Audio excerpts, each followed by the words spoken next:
I think I truly began to live when I turned 64. This thought hit me hard.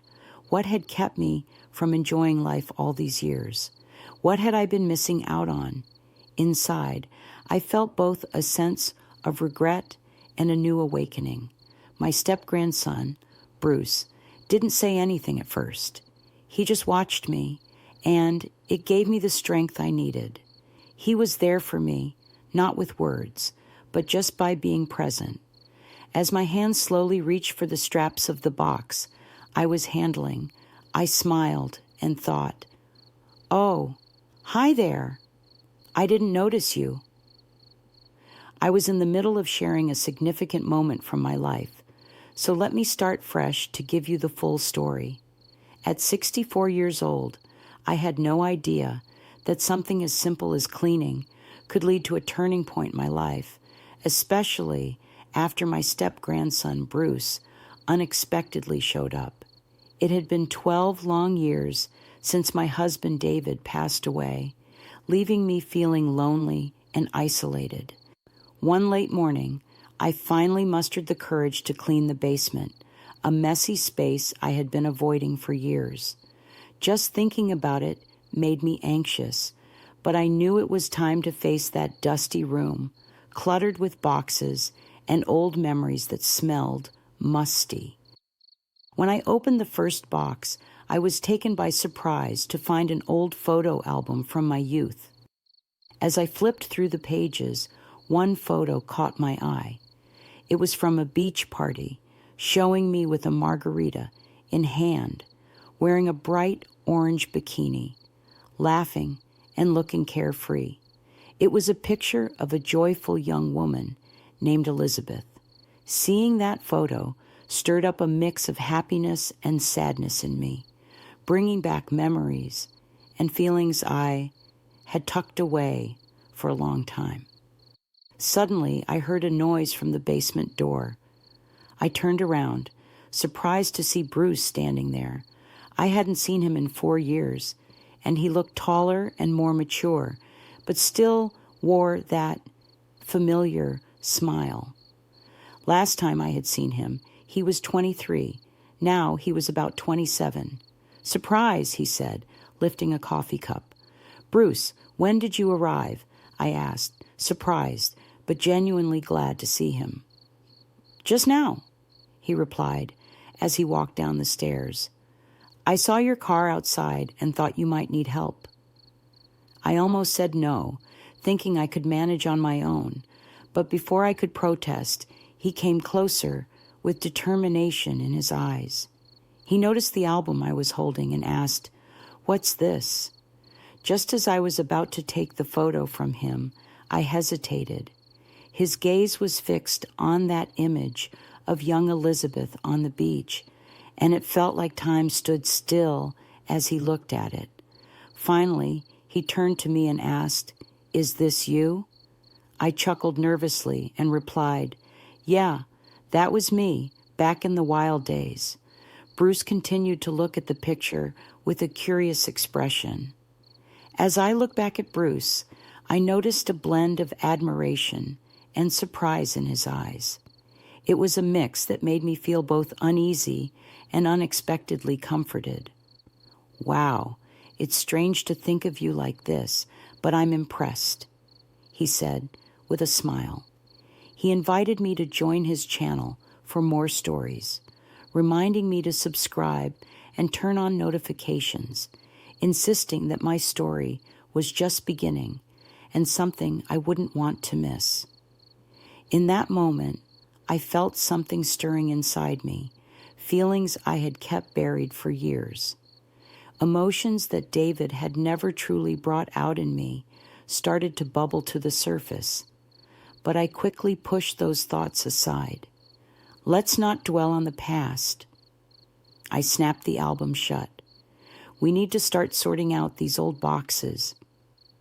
Yet, I had no clue where this emotional upheaval, spurred by Bruce's expressions, would lead me. Bruce gently placed his hand on mine to stop me from closing the album. "We really should take a look at this," he said, half joking yet serious. It's amazing to see you so young and full of life. Come on, let's see a bit more." I hesitated, knowing not all the pictures in that album were innocent. Beyond the cheerful beach snapshots were wilder moments from my youth. However, Bruce's fascination and the admiration in his gaze made it hard for me to refuse. "Okay," I agreed with a sly smile, "but just a warning, the next few might be a bit too revealing." Bruce laughed and nodded.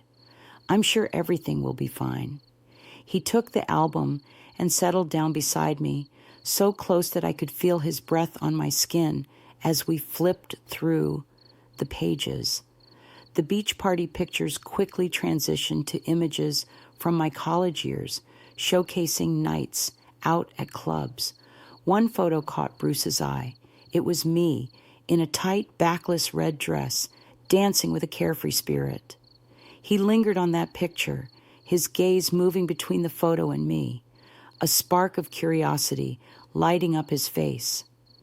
"That's really you?" he asked, eyes wide with wonder.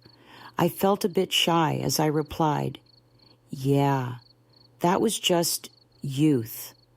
Everything was different back then.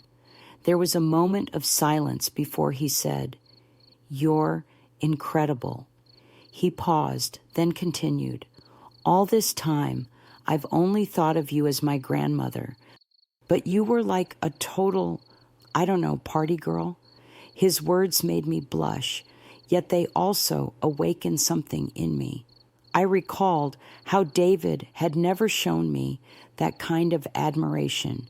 He was always distant and strict, but Bruce was different. The expression in his eyes conveyed feelings that words never could. As we kept browsing through the album, the pictures became bolder.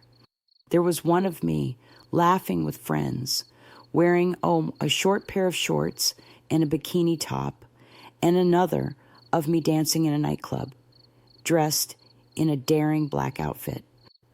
Bruce smiled warmly as he looked at me, saying it was a privilege to see these memories.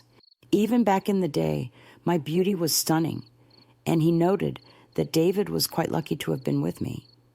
His kind words brought me joy, but they also stirred something unexpected within me. The more Bruce focused on me, the more I sensed a magnetic connection unfolding between us. He was exactly the type of man I had fantasized about in my youth, self-assured, genuinely admiring, and eager to explore the hidden sides of me. As we reached the final photo in the album, Bruce closed it but kept his gaze fixed on me.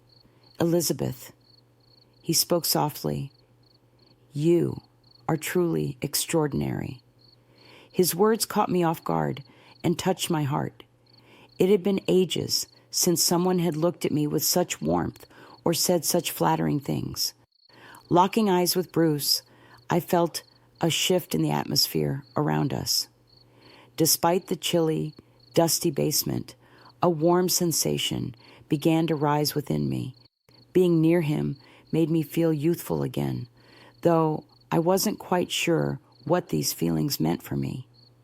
When Bruce set the album aside and turned his full attention to me, I could still see deep admiration in his eyes. "Elizabeth," he said in a sincere tone, "after seeing those photos, I must tell you, you haven't aged a day. You still look stunningly beautiful." His compliment left me momentarily speechless. Even when I was younger, I hadn't often heard such things, especially not from David. My heart raced, and I felt a slight blush on my cheeks. "Thank you, Bruce," I replied, though I knew I had aged regardless. After taking a moment to muster my courage, I added, "Perhaps I've grown older, but my desires remain intact. I haven't forgotten them." Bruce smiled, his green eyes unwaveringly fixed on mine. "I can see that," he replied.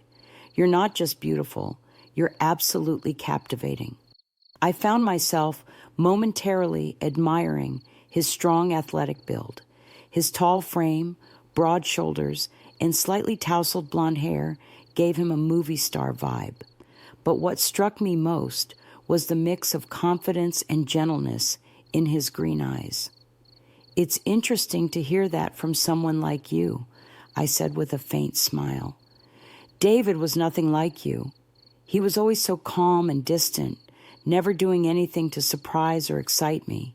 He was a good man," I added, "but—" Bruce tilted his head, listening closely. "But he wasn't the kind of man you desired, right?" he asked. I wanted to look away, but found myself unable to.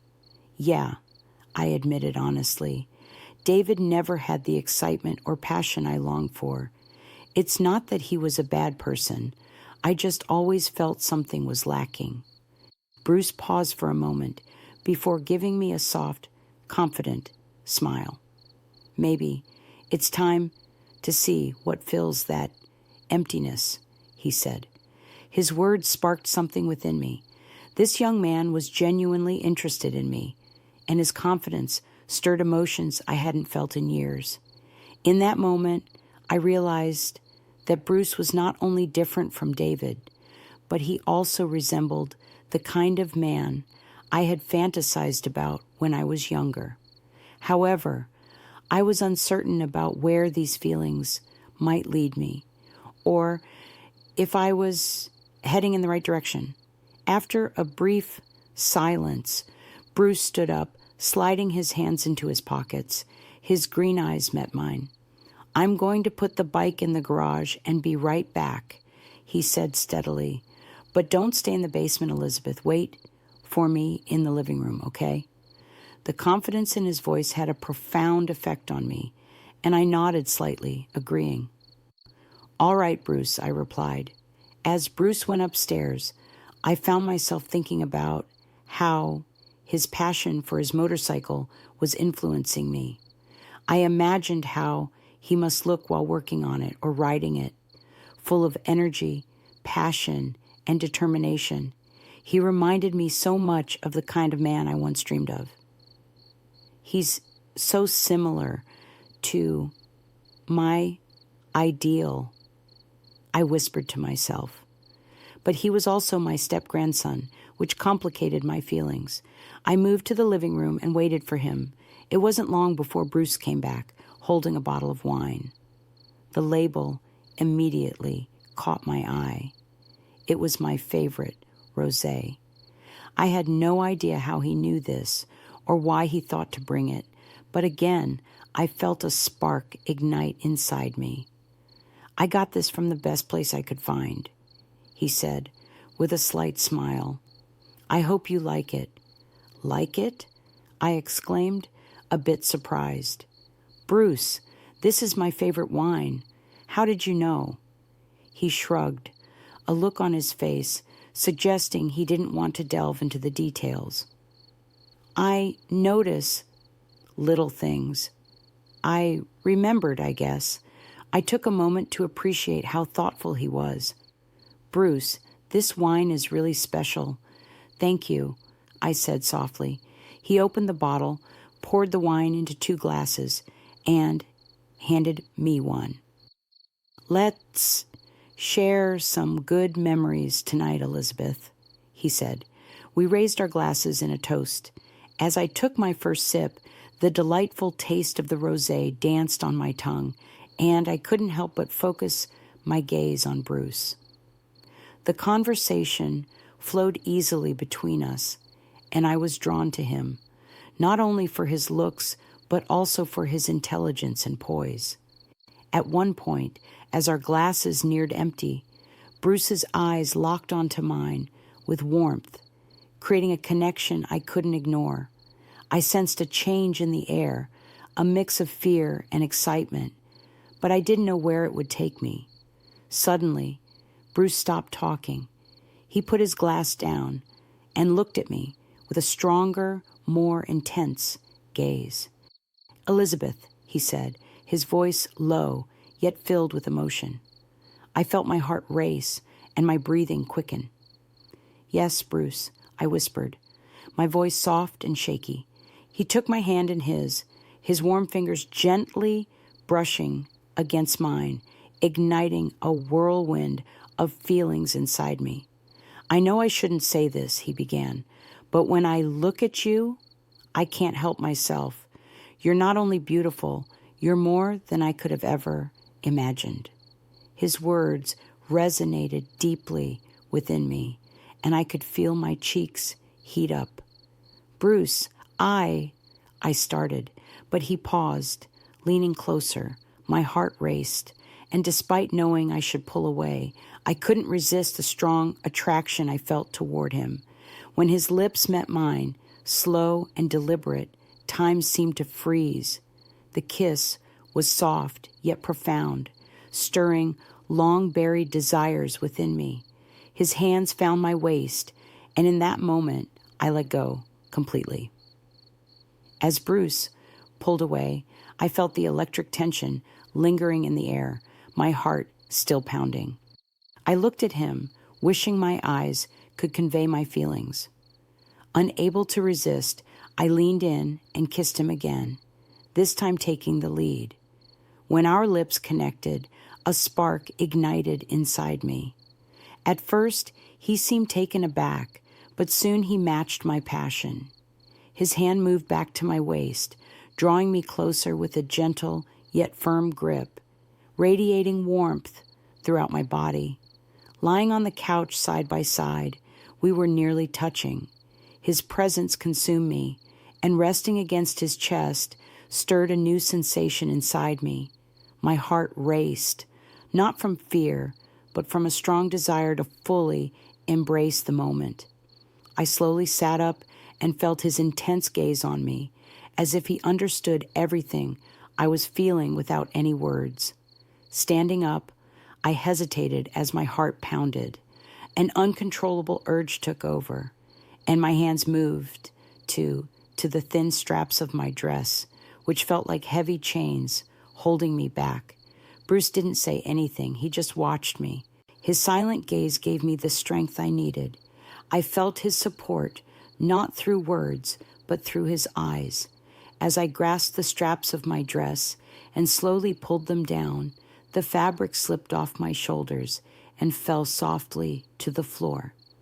The dress settled around my bare feet like a gentle puddle. In that moment, I felt a rush of relief, as if I was not only removing my dress, but also letting go of years of constraints and finally freeing myself. When I looked back at Bruce, I could see admiration and awe on his face. He didn't need to say a word. He understood that this was my moment of breaking through my own barriers and fully accepting who I am. Bruce eventually stood up and reached out his hand to me. His touch was as gentle and strong as always, but this time it felt different. I wasn't just holding him, I was embracing my whole self. For a good 15 minutes, I stayed in that position on the couch, hardly moving.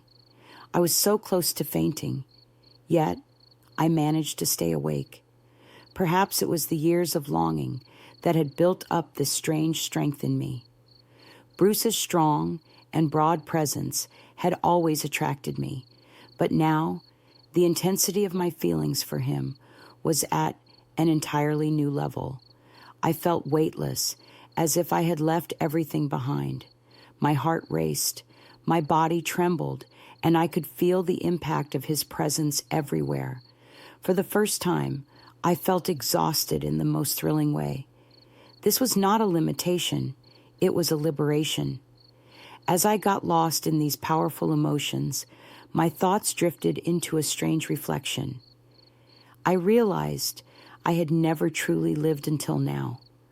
I wondered what had held me back all these years, and what I had denied myself for so long. This introspection felt like both a quiet rebellion and a long overdue awakening. Bruce, still catching his breath, ran his fingers through his hair. Seeing that he was just as affected as I was brought me comfort. He smiled faintly as he fixed his messy hair and said softly, "I'm going to take a shower." In that moment, I noticed the sparkle in his eyes, the gentle tone of his voice, and the calm determination in his demeanor. Suddenly, everything felt more real. I watched Bruce walk away, but my mind lingered on what had just happened and the bittersweet joy of discovering myself at this point in my life. If you're still reading, I hope my story has resonated with you. There's so much more I want to share, and you won't want to miss it. Make sure to hit that follow button, turn on notifications, and leave a comment about how you feel regarding my story. I can't wait to hear your thoughts, and your support means everything to me. Let's chat in the comments.